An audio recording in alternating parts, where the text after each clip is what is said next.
انہوں نے کہا کہ اپوزیشن پارٹیاں معمولی تنازع کو طول دے کر گڑبڑ پیدا کر رہی ہیں، ان کی حکومت کو بدنام کرنے کی سازش کی جا رہی ہے۔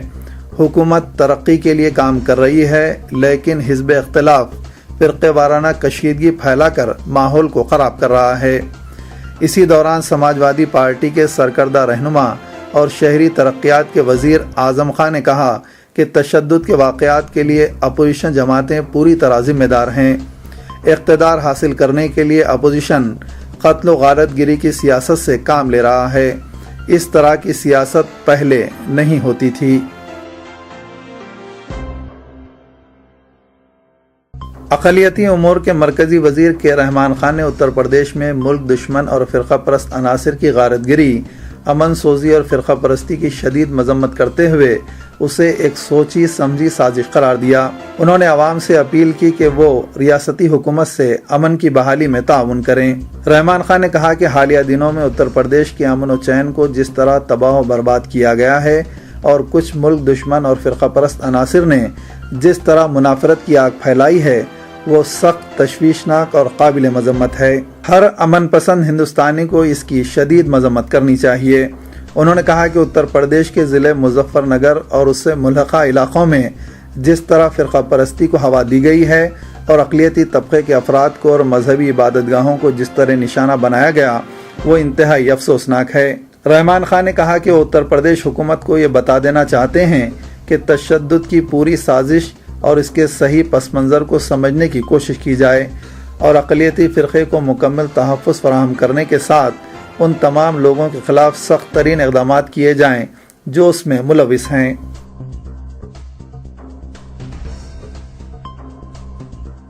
کانگریس پارٹی نے کہا ہے کہ مظفر نگر فساد کے پیش نظر پارٹی اتر پردیش میں صدر راج کے حق میں نہیں ہے۔ پارٹی نے اس بات پر زور دیا ہے کہ یہ وقت مل جل کر کام کرنے کا ہے۔ کانگریس پارٹی کے ترجمان بھگت چرن داس نے ایک پریس کانفرنس سے خطاب کرتے ہوئے صورتحال پر فوری طور پر قابو پانے اکھلیش یادو سے مطالبہ کیا۔ انہوں نے کہا کہ ہم وہ مطالبہ کر رہے ہیں جس کی ضرورت ہے، لیکن اس وقت مل جل کر کام کرنے کی ضرورت ہے۔ صدر راج کی ہم تائید نہیں کرتے۔ اس سے قبل بی ایس پی سربراہ مایاوتی نے ریاست میں صدر راج نافذ کرنے کا مطالبہ کیا اور سماجوادی پارٹی حکومت پر حالات پر قابو نہ پانے کا الزام عائد کیا۔ دہلی کی جامع مسجد کے شاہی امام مولانا سید احمد بخاری نے کہا ہے کہ سوشل میڈیا نے ان کے نام پر جو انتہائی اشتعال انگیز بیانات جاری کیے ہیں، اس سے ان کا کوئی تعلق نہیں ہے اور یہ بعض ملک دشمن عناصر کی کارستانی ہے۔ مولانا سید احمد بخاری نے دہلی کے پولیس کمشنر کو بھیجے گئے خط میں کہا کہ ان کے نام پر کسی نے فیس بک پر انتہائی اشتعال انگیز بیانات پوسٹ کیے ہیں۔ ان کا ان بیانات سے کوئی لینا دینا نہیں ہے اور پولیس و دیگر متعلقہ حکام کو اس سلسلے میں کارروائی کرنی چاہیے۔ مولانا بخاری نے مزید کہا کہ اس بات کی غیر جانبدارانہ تحقیقات کی جائے کہ اس حرکت کے پیچھے کون سے فرقہ پرست اور تقریبی عناصر کار فرما ہیں۔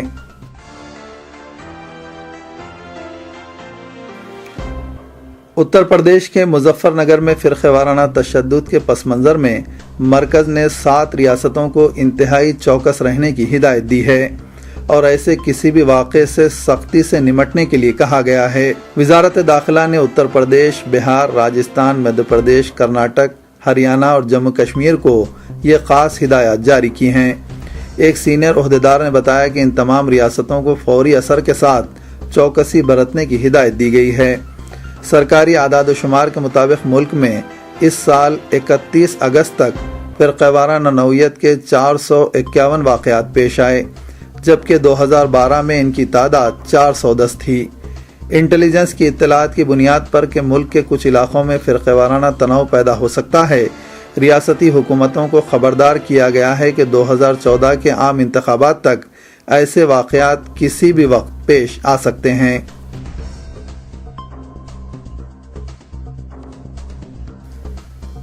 آر ایس ایس اور بی جے پی ایسا لگتا ہے کہ نریندر مودی کو آنے والے پارلیمانی انتخابات سے قبل پارٹی کی جانب سے وزارت عظمیٰ کے لیے امیدوار بنانے پر اتفاق رائے کر چکے ہیں۔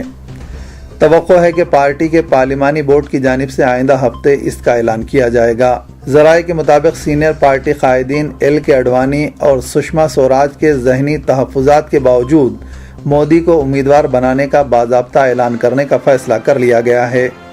اڈوانی اور سشما سوراج جیسے قائدین چاہتے ہیں کہ یہ اعلان کم از کم مدھیہ پردیش، چھتیس گڑھ، راجستھان اور دہلی میں اسمبلی انتخابات تک مؤخر کر دیا جائے۔ سنگھ پریوار کے اعلیٰ قائدین کے 2 روزہ اجلاس کے بعد ایسے اشارے ملے ہیں کہ چیف منسٹر گجرات نریندر مودی کو آگے بڑھانے کا فیصلہ کر لیا گیا ہے، جس کا اعلان بی جے پی کی جانب سے 19 ستمبر کو کیا جائے گا۔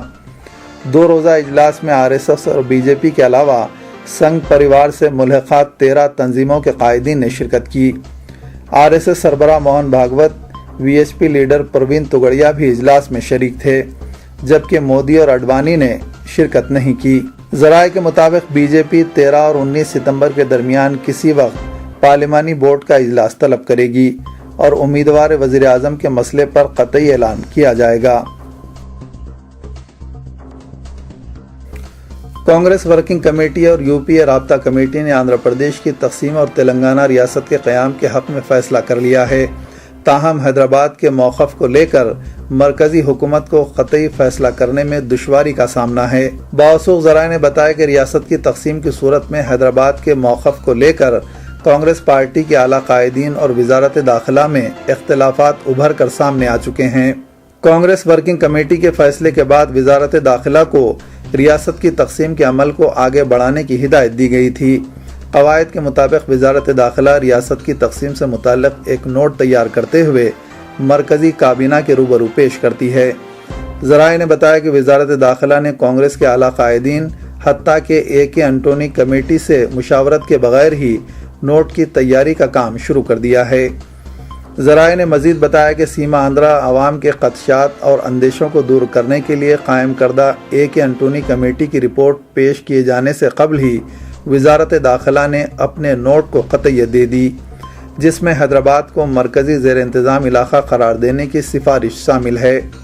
وزارت داخلہ کی جانب سے نوٹ کی تیاری کی اطلاع ملتے ہی کانگریس ہائی کمان کے کئی قائدین نے اپنی ناراضگی کا اظہار کیا۔ ان کا کہنا ہے کہ اے کے انٹونی کمیٹی کی سفارشات کے بعد ہی وزارت داخلہ کو اپنی رپورٹ تیار کرنی چاہیے۔ بتایا جاتا ہے کہ سیما آندھرا علاقوں میں جاری شدید احتجاج کو دیکھتے ہوئے وزارت داخلہ نے 3 متبادل امکانات کے ساتھ اپنا نوٹ تیار کیا ہے، جس میں حیدرآباد کو مرکزی زیر انتظام علاقہ قرار دینا پہلی ترجیح ہے۔ دیگر 2 متبادل امکانات میں حیدرآباد کو دونوں ریاستوں کا مستقل دارالحکومت قرار دینا یا پھر پانڈیچیری کی طرح حیدرآباد کو علیحدہ ریاست کا درجہ دینا شامل ہے۔ وزارت داخلہ کی جانب سے حیدرآباد کو مرکزی زیر انتظام علاقہ قرار دینے سے متعلق تجویز کو ترجیح دینے کی اطلاع ملتے ہی کانگریس اعلیٰ کمان سے تعلق رکھنے والے بعض قائدین نے تلنگانہ قائدین کو اس کی اطلاع دی اور ان سے کہا کہ وہ 10 اضلاع پر مشتمل تلنگانہ ریاست کے اپنے موقف کے حق میں جدوجہد کو تیز کر دیں۔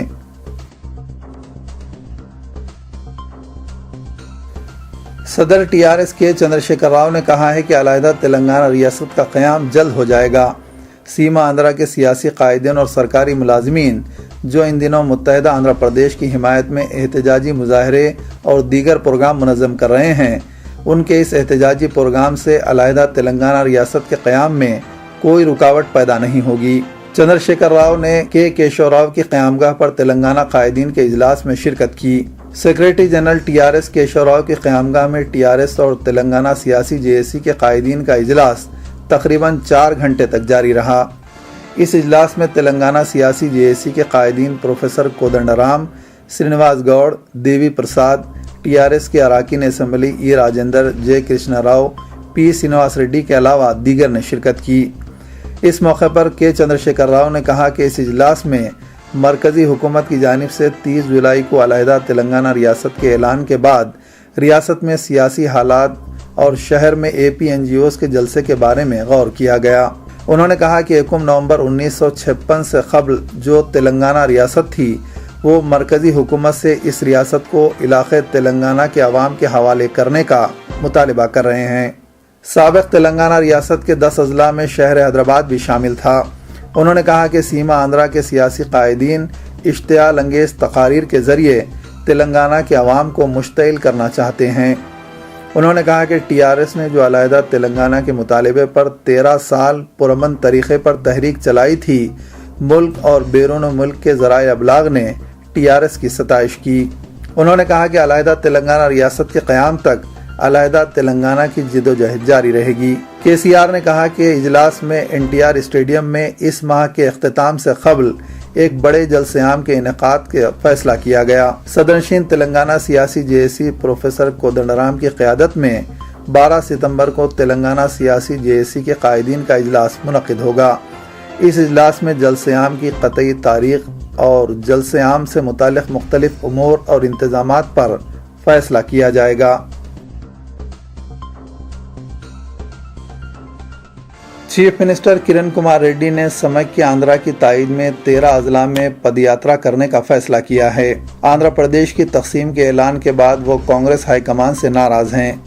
کانگریس ورکنگ کمیٹی کی قرارداد کے بعد سے ہی وہ تلنگانہ کی مخالفت میں مہم چلا رہے ہیں۔ باوثوق ذرائع نے بتایا کہ چیف منسٹر کے کیمپ آفس میں ایک اجلاس منعقد ہوا، جس میں ساحلی آندھرا اور رائلسیما علاقوں کے 13 اضلاع میں پدیاترا کرنے کا فیصلہ کیا گیا۔ بعض وزراء اور دیگر قائدین جنہوں نے اس اجلاس میں شرکت کی، اس فیصلے سے اختلاف کیا۔ سیما آندھرا کے وزراء کی اکثریت پدیاترا کی تائید میں ہے۔ ان کا خیال تھا کہ چندرا بابو نائیڈو اور وائسار کانگریس کی قائد شرمیلا کی بس یاترا کے بعد چیف منسٹر کی پدیاترا ایک اچھا جواب ہوگا۔ چند وزراء نے اس کی مخالفت بھی کی۔ وزیر فائنانس انم رام نارائن ریڈی نے چیف منسٹر کو مشورہ دیا کہ وہ اپنے فیصلے پر نظر ثانی کریں۔ کانگریسی حکومت کے چیف منسٹر ہوتے ہوئے پدیاترا کرنے سے ایسا محسوس ہوگا کہ وہ کانگریس ورکنگ کمیٹی کے فیصلے کے خلاف کام کر رہے ہیں، اور یہ بھی تاثر پیدا ہوگا کہ وہ تلنگانہ کے کھلے عام مخالف ہیں۔ پدیاترا سے یہ بات کھلے عام ہو جائے گی کہ وہ کانگریس ہائی کمان سے تصادم چاہتے ہیں۔ تاہم کرن کمار ریڈی پدیاترا کرنے پر قائم رہے اور اپنے ساتھیوں سے کہا کہ وہ فوری انتظامات شروع کر دیں۔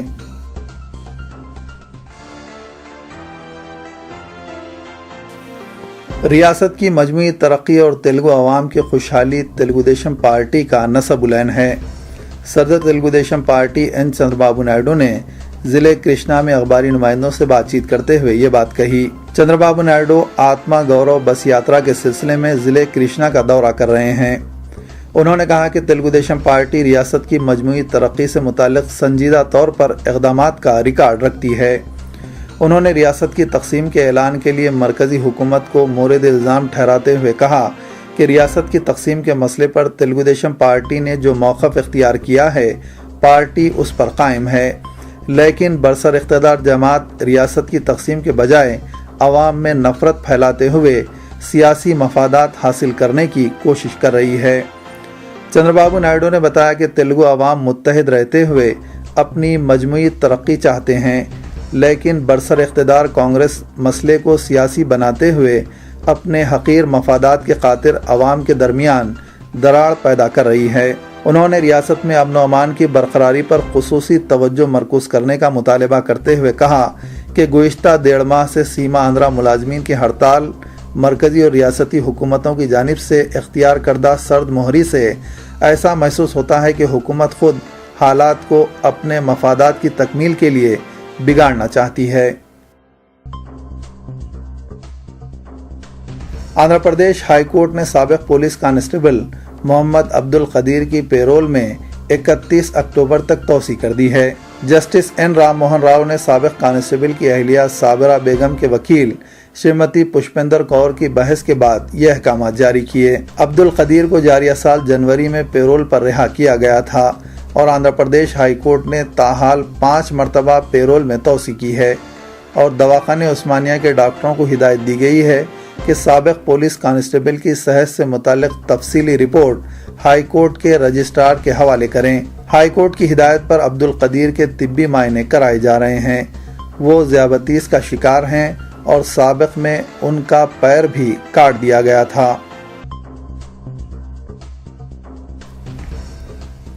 Pakistani fashion designer Maria B کا کہنا ہے کہ سرحد پار لوگ ہندوستانی فیشن بالخصوص بالی ووڈ اداکاراؤں کے ملبوسات کے ڈیزائنز کے بڑے دل دادا ہیں۔ ماریا کا کہنا ہے کہ انہیں پاکستان میں دلہنوں کی طرف سے ملبوسات کے آرڈرز ملتے ہیں اور یہ گاہک خواہش کرتے ہیں کہ بالی ووڈ اداکاراؤں پرینکا چوپڑا اور کرینہ کپور کی پہنی ہوئی ساڑیوں کے ڈیزائنوں کے مثل ڈیزائن تیار کیے جائیں۔ مس ماریا نے بتایا کہ ہندوستان سے ملبوسات کے معاملے میں بہت کچھ روشنی ملتی ہے، خواہ وہ فلموں سے ملے یا فیشن ویک سے۔ لکھنؤ کے نازک چکن ورک اور جنوبی ہند کے روایتی ملبوسات کے نمونوں سے بھی ہمیں بڑی مدد ملتی ہے۔ ماریا، جو Pakistan school of fashion design کی گریجویٹ ہیں، اپنے تیار کردہ ملبوسات ڈیزائنوں کے کلیکشن کے ساتھ ہندوستان کے اپنے اولین دورے پر ہیں۔ انہوں نے نئی دہلی میں اپنے ملبوسات کی نمائش کا اہتمام کیا۔ خبرنامے کے اختتام کی دیجیے اجازت، اپنا خیال رکھیے، خدا حافظ۔